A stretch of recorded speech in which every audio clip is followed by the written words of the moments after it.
Well, hello and welcome to a special edition, another edition of Health Solutions with Shawn and Janet Needham, where Team Needham discusses everything healthcare. I'm your host, Shawn Needham, and my wife is playing producer today, and we are streaming live from the Free Market Medical Association annual conference in Kansas City, Missouri. And this is the first time Jan and I have ever been to Missouri, so we can check another state off our bucket list. And because Kansas is so close, we'll be checking Kansas off our bucket list too, because you guys that follow us on social media, you know that we're on a 50-state tour of the United States, and this year we're checking a whole bunch off, and all of them will be checked besides Hawaii. So we will save Hawaii for next year and check them all off. So I am super excited to have Peter Klein on our podcast today. He is promotes free markets. He's written an author of many books. We're going to be talking about his most recent book, Why Managers Matter, here later in the podcast. But today we're going to be focusing on regulations. And specifically when we talk about regulations, it's usually regulations come from the government, whether they be local, state, or federal regulations. And I'm going to let the expert go into more detail. But you know, as consumers, we're always sold on the fact that regulations are good for us and they're for our safety. And we're going to be getting into the details of if they really are or not. And you guys can make that decision. So without further ado, Peter, welcome to our show.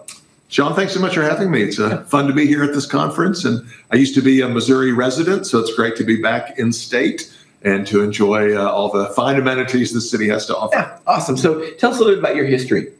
Yes, I'm a professor. I've been teaching in higher education for 25, 30 years. I'm embarrassed to sort of count them up, but right now, or for the last 8 years, I've been a professor in the business school at Baylor University in the Department of Entrepreneurship and Corporate Innovation, where I work with undergraduate students, graduate students, do research. I also help to run our Free Enterprise Center. I'm also affiliated with the Mises Institute, which is a free market educational organization. My background is in economics. My PhD is in econ, and I mostly do economics-oriented research and teaching. I've been at a variety of different universities and organizations over the years, but I have a lot of interest in regulation and government policy more generally, and the health industry in particular. Well, that is quite a resume. When I think of econ and economics, it's going to go on a little bit of a tangent, but it's an interesting to me. When I think of, I'm going to put you on the spot a little bit, sure. but I know you're the expert, so you'll know exactly who I'm talking about. But when I think of economic interest, I think of a quote from Milton Friedman, who is just he's somebody that I really idolize when it comes to economics. And, one thing he said about economic principles is that the world runs on economic interest. And we're always called selfish if we say that or we believe that, but it's just truth, right?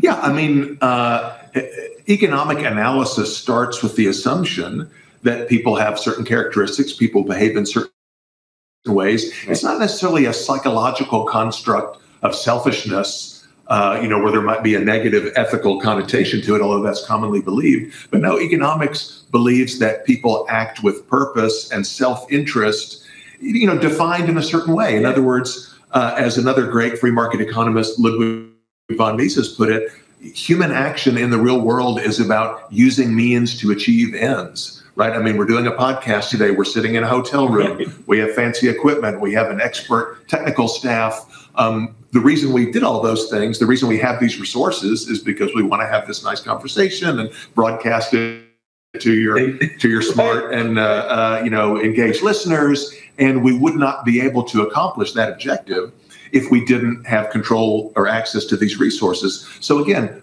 prices come into play here. If the cost of renting the room, of buying the equipment, of getting support were to go up, rationally, we will probably choose to do fewer podcasts than we did before. Not because we don't like podcasts, but because those resources, our money, et cetera, are more urgently needed for other things, taking care of our families or doing our day jobs. So people are always making decisions, trying to make the best use of the resources that they have or can obtain. That's all we mean by economic rationality. It's not meanness. It's not, crass materialism or whatever, even though critics of economics, and we can talk about why people are critical of economics, often mischaracterize it in those ways. Yeah.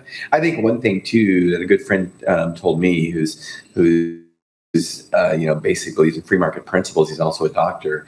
There's a difference between self-interest and selfishness. And the reality of it is, pretty much every one of our individual decisions that we make are based on every day, whether it be to do this podcast or whether it be to, go to a certain restaurant, they're based on self-interest. Oh, sure. And it doesn't mean you're selfish necessarily. And some of the people that call other people selfish, they don't understand that every one of our decisions is based on self-interest. What many critics mean when they accuse people like us, for example, of being overly selfish, they mean that our preferences are different from theirs. Right? What they think we ought to be doing with our time is different than what we do. But look, if I choose to, cut back at work to spend more time with my family, if I want to dedicate my life to, philanthropy, if I want to retire to a monastery and contemplate, the eternal truths of the universe, that's all self-interested behavior. Self-interest doesn't refer only to material gain. It refers to any goals, our desire to pursue any goals that we have. Right. So back on our topic of the podcast. So how does regulation come into play when we talk about economics? Yeah, if you look at the typical economics textbook, but really even sort of typical history textbooks, or you just ask the people on the street, what do they think about markets? Do they like living in a market society? Most people would say, yeah, if I have to choose, a capitalist, Western-style capitalist economy over, 1950s era Soviet socialism, they would choose markets. They like markets tend to produce high levels of material well-being, which people like. Markets also are compatible with a high degree of personal liberty, which people like. But people will say, and the textbooks will say, well, yeah, but we don't want to let the market go too far. If left to its own devices, because of selfishness, as you mentioned, then all kinds of terrible things would happen. Small children would be working in the factories, and big companies would be putting poison in our food, and automakers, airplane manufacturers would forget to add the wings, and the thing would just crash. So we need government action, right? We need organizations, particularly governments, to control or regulate the market, which can mean, to sort of guide and steer it in one direction. Like nowadays, everyone is interested in, green, making the economy more green. So regulators might think, well, the economy, left to its own devices will, have too much investment in fossil fuels. And we, whoever is the we, right? We know better. We know that it would really be better for humanity to have more investment in green energy, so we're going to have to regulate to kind of steer the market in that direction. Or more to your point, we need to protect people from harm, because the pursuit of self-interest in a market context will naturally, this is the argument, it's not correct, but this is the argument, will naturally cause people to be harmed. Right? Someone wants to make a quick buck, and these people believe the way you make money in the market is by scamming and cutting corners and taking advantage of your consumers. And so we need regulation to make sure that companies, sellers, market participants are not harming each other, taking advantage of naive consumers and so forth. That's the standard argument for why we have regulation. I think, as you can tell by the way I'm answering, I think there are a lot of weaknesses in that standard argument. Well, so one of the things that comes up to me is that, regulation is always kind of put into play because it makes us safer. And here's the thing that I like to say in a free market, when the government does a regulation and they say because they want to prevent, consumers from getting hurt. Well, pick any business, XYZ business. When consumers are paying their bills, the last thing they want to do is hurt a consumer. Right. And the reality of it is that that's business suicide. So I know, a few years back, and it's happened a few times, oh, it was probably 20 years ago when there was a E. coli outbreak in one of the meat packers. And the USDA was accusing the company of trying to cover stuff up. And I mean, the CEO basically said this. It's like, why would we do this? This costs us millions of dollars, if not billions. I don't know. It would be business suicide. Why would we purposely try to contaminate our meat with E. coli and know it's out there and not fix it? Yeah, you're exactly right. I mean, a couple points to elaborate on that. I mean, first, let's step back and think about safety more generally, right? Of course, we all want safety. We prefer more safety to less, other things equal. But safety, again, to use sort of economics jargon, safety is kind of an economic good too. You want more of it, but you're sometimes willing to trade off safety for other things. To use the cliche, every time you get in the car and drive down the street, you're putting your life at risk. And of course, you're much more likely to be seriously injured or even killed driving down the street in a car than you are flying in a plane or, taking a certain kind of medicine. But we do it all the time. Why? Because the cost of not using an automobile or other forms of transportation to get around is too high. It means isolation. It means you're stuck at home. And I could stay at home all day and have all my groceries delivered and, work from home and never leave my house or apartment. And that would certainly give me more safety in terms of reducing my chances of being harmed in an automobile accident. Very few people do that because they say, yeah, it's a risk to get in the car, but I'm willing to take that risk. So that leads to the question, well, how should these decisions be made? I mean, what is the appropriate level of risk? We'll get into this more later, but think about drug testing. I mean, how many trials, how many years of a safety record is necessary before we consume a product? In principle, you could say we need 1,000 years of evidence on the safety of, that hamburger before somebody is allowed to eat it. Well, that doesn't make sense. Should we have no safety data whatsoever? Well, most people probably wouldn't do that either. They would choose something in the middle. But where is that point? And who should make that decision? Yeah. Should it be a voluntary negotiation between the consumer and the producer, or should it be a third party? And also, to your point, you're exactly right. Manufacturers, sellers, it's in their long-term interest, of course, to make their customers happy and satisfied and healthy and so forth. I mean, why wouldn't I think about this in terms of airline safety inspections and airline rules. I mean, what airline wants its planes to crash? Oh, we can make a quick buck by not servicing the engines correctly. And even more so, who has a stronger incentive to make sure that an airplane is safe? The airplane manufacturer and or the company operating the airline, or some dude who works at the FAA, right? What happens if a plane crashes? What happens if a medication turns out to be unsafe? How many people at a government regulatory agency lose their jobs? Zero. The answer is zero. Yep. What is the career implication for a bureaucrat who makes an error in either direction on a safety decision? They'll probably get rewarded or promoted anyway. What will happen to a private sector participant who makes that mistake? They're gone. So from a systematic point of view, it seems like you would want private actors, not government regulators, making these decisions. There's no accountability when it comes to the people that make the regulations. Here's a good example, just a personal example that we use that I was just thinking of.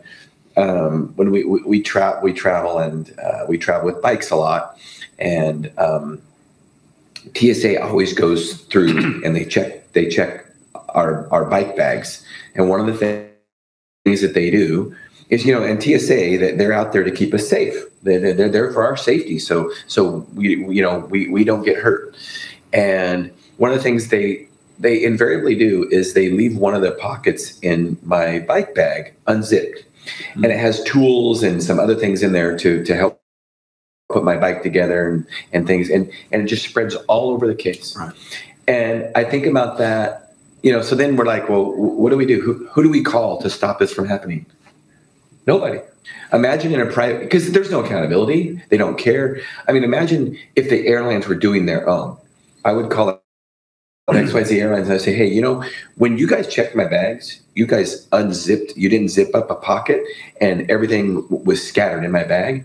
They would fix it because I'm their paying customer. Yeah, that's right. Or I would go somewhere else. with a government agency, TSA, for example, they're a monopoly. Right.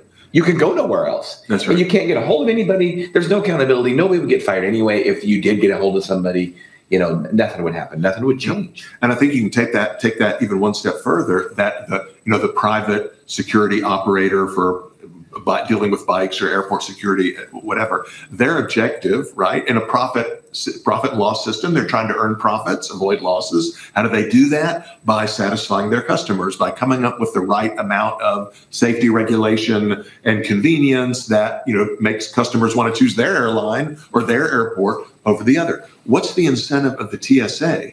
Well, partly it's to increase the authority and span of control of the TSA. Mm-hmm. It's to generate employment for TSA officers. So the government regulators have an incentive to impose more and more burdensome regulation because that leads to a higher budget. That leads to greater employment, perks, benefits. They have a systematic incentive to exaggerate not only the harm they claim to be addressing, but also their effectiveness at alleviating that harm with no market test, no feedback, no accountability. Yeah, right.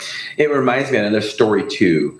When we talk about free markets, I was talking with a dairy farmer one time. I was in a duck blind hunting, and he was just a libertarian in principle and believed in free markets. Except in the dairy industry, he didn't believe in free markets. They needed to be government regulation because there's a lot of dairy farmers out there that would kill people with their milk if the government wasn't regulating them. So I want your opinion on this. I'm going to state my opinion. This is how I responded to him. I'm like, well, they wouldn't kill people for very long because they wouldn't stay in business. And my whole argument with government regulation is you could make a very valid argument that the more government regulation there is in the industry, let's say the food industry, let's say the drug industry, it makes people wash their hands of their own responsibility to find out who is good and who is bad in the market. And they just say, well, gosh, I mean, this drug is FDA approved or the USDA put their stamp on this milk. It's got to be good. Whereas in the olden days, before these government regulators, what you would do is you would call your neighbor and say, hey, Mrs. Doe, mm-hmm. Where do you get your eggs? Oh, we buy them from Farmer Joe up the road, and they're really good. And or milk or use any kind of commodity.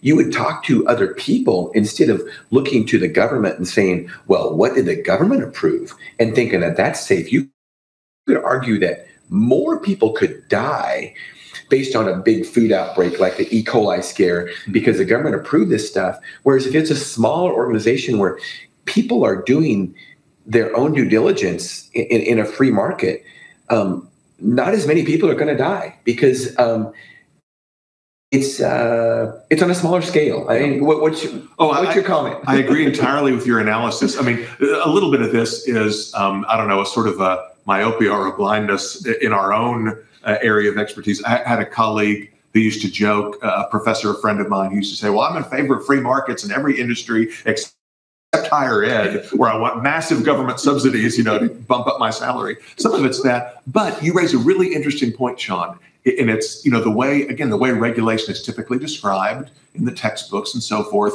is, the businesses being regulated will always want less regulation because that keeps them from making, a quick buck. In fact, if you look at the history of regulation and then you think theoretically about it, we see there are many cases where some kinds of companies actually prefer more regulation because it gives them an advantage relative to other companies in the market. A classic example of that that's really relevant for our topic is, some of your history buff listeners may know, the first major piece of federal food-related health and safety regulation in the U.S. was the Pure Food and Drug Act of 1906, mm-hmm. the act that would eventually lead to the formation of the Food and Drug Administration, mm-hmm. in your industry, everybody's best friend. Again, the standard story is, companies were putting all kinds of terrible stuff in their food. There were these muckraking journalists like Sinclair is it Sinclair Lewis? No, I'm sorry. I'm blanking on the name for a moment. Yeah, Upton Sinclair, sorry, wrote this book called The Jungle about the meatpacking industry, arguing that, all these horrible practices and, workers would fall into the meat grinder and they would just keep grinding and, put that in the hamburger or whatever. So there were some meatpacking regulations. There was a Meatpacking Inspection Act of 1896, I think, and then another big one at the same time as the Food and Drug Act, 1906, that all came from the same sort of source. The meatpacking example is really interesting because the folks pushing for this Meat Safety Inspection Act were small local mom and pop butcher shops who were being put out of business by the Swift company in particular, Gustavus Swift, and his highly efficient and mechanized, centralized meat processing model. He had these large plants in Chicago where they would prepare meat, and the invention of refrigerated railroad cars allowed them to do all the processing in one central location and then send the processed meat out to the retail, to the cities and towns. It was faster, it was more efficient, and it was much cheaper than meat sold by the local butcher shops who couldn't compete. What did they do? They put pressure on their representatives to say, oh my gosh, these big Chicago companies are selling, they're selling bad meat. They're selling tainted meat. You need to hit them hard to prevent them from harming the consumer. Really what they wanted was the government to hit these firms hard to make their prices go up, to increase their costs so that the less efficient competitors could compete. Sometimes it's the reverse. Oftentimes it's big companies that want regulations put on the industry knowing that they can afford to meet those requirements more easily than smaller firms. Like your older listeners will remember, I guess it was during the first George Bush administration, the Americans with Disabilities Act, which requires facilities to be accessible, a certain number of parking spaces for disabled drivers, and bathrooms need to have ramps. We're all familiar with that. We take it for granted. This was national legislation that required businesses above a certain size to make these sorts of accommodations. And you think, well, gosh, how can anybody oppose that? It sounds horrible and cruel. Of course you want all facilities to be accessible. But again, if you're Walmart, if you're a large manufacturing concern, it's trivial for you to install ramps and to repave your parking lot and to reconfigure the bathroom so there are some stalls that are larger than others that can accommodate a wheelchair. That's a teeny tiny fraction of your operating costs. Boom, no problem. If you're a mom and pop, you don't have the funds, you don't have the budget to make those renovations, to make those changes. So these kind of many health and safety rules, and that's a good example, they impose a disproportionate cost on smaller and newer firms relative to larger, more established firms. So you often see big incumbents pushing hard. Oh, our industry needs to be regulated more because they think that gives them a competitive advantage in the marketplace. Yeah. A good example of that is the pharmaceutical industry. Because of such over-regulation, there are basically 3 or 4 big drug companies in the world now. And if you do have a little startup company that's doing some kind of specialty drug, they know that the only way that they can really afford to go through the approval process is get bought out by a bigger company that then goes through the approval process. And that is an unintended consequence of regulation is really what it does is it creates maybe not a monopoly, but an oligopoly where there's just a few big players in the system that can meet the regulation. And in the end, consumers lose. Higher prices, lower quality, and worse service. And the reason that is because the free market is not in play anymore, and consumers don't get to make a choice. They're basically told what choice they can make by the government regulation. No, you're exactly right. I think that regulation, one way to put it, is often serves to cartelize a certain industry to make sure that a few large players, typically incumbents, and also typically politically connected, of course, will always, will have control of that market over newer, smaller, maybe more innovative rivals who can't break in because the regulation is not designed to accommodate them. Right. Let's talk about one of the first, when I think of regulation, I also think of licensing. And in the healthcare industry, licensing is a form of regulation because it's, the government is putting their stamp of approval on who is good and who is bad. And when you look at the original licenses was, I think, and you might know this, in the 1850s, mid 1800s, and it was physicians. And these doctors were saying, well, we want to prevent these people, we want to make sure that if you're a doctor that you're qualified and you can't just say you're a doctor and so we need these state organizations to license us. Can you talk about the history of licensing and does licensing make us any safer? I mean, look, I can say as a professor in a business school with a PhD, it is vital that only people with a PhD, in fact, only with a PhD pretty much like mine, should be allowed to teach in a business school. Otherwise, unqualified, fly-by-nighters might be teaching bad theories and principles to students, and that would harm humanity. So we need to make sure that only someone kind of exactly like me can get to have that nice, cushy job. I mean, once you state it that way, it sounds more ridiculous. Right. I use the example with my students of, occupational licensing for, hairdressers. And in Washington State, dog groomers. Yeah, sure. I mean, we can come up with all these examples. I mean, and I'm not minimizing that job. Sure. But is it the case that we need to protect society from dogs with a bad haircut? I mean, right. Typically what occupational licensing does, and what it did from the beginning, was to restrict the supply of persons who are legally able to practice the profession or activity. It's obvious why that would benefit incumbent practitioners because it's simple supply and demand. If you reduce the number of people who can qualify for the job, they can earn higher wages and salaries than if you sort of open it to everybody. And what about the argument that only qualified people should be permitted? Okay, you can say, you don't want some, guy who watched a couple of YouTube videos to be doing open heart surgery, right? That's true. But then it kind of relates back to where we started this conversation. In the absence of state-enforced occupational licensing, what would happen? Is it the case that, I've got a problem with my heart. Hey, who wants to do it? Oh, yeah, here's a guy on the street corner holding up a little sign. No, I mean, we would have other institutions, procedures, policies, mechanisms, as we even do now, that help to protect help to provide safety. Remember, safety is an economic good. You can have more or less of it on the margin. So some patients would say, I'm wealthy. My health is the most important thing. I will pay top dollar to make sure I have the best heart surgeon in the world. How will I know that?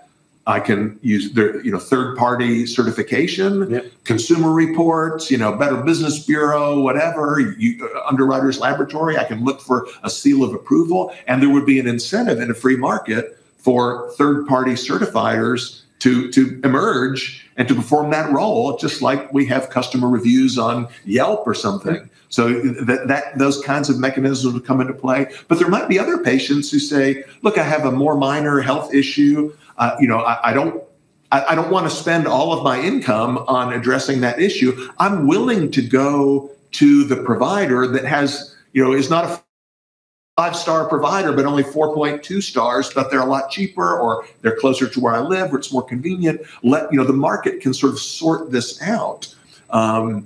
So it's like licensing is trying to solve a problem that can be solved in other ways and is solved by other ways. And licensing also creates this artificial scarcity of people. It's also a one-size-fits-all. You either have the license or you don't. Right.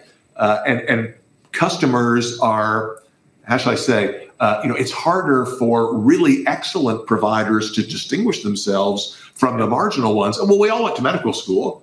You've got a law degree, just like this guy does. What's the difference? Whereas in a free market, we would expect a lot more gradation, a lot more variety, and people would be able to choose the combination of service and price and quality that they want. Well, and to your point on, it's harder for the good doctors or licensed person to stand out.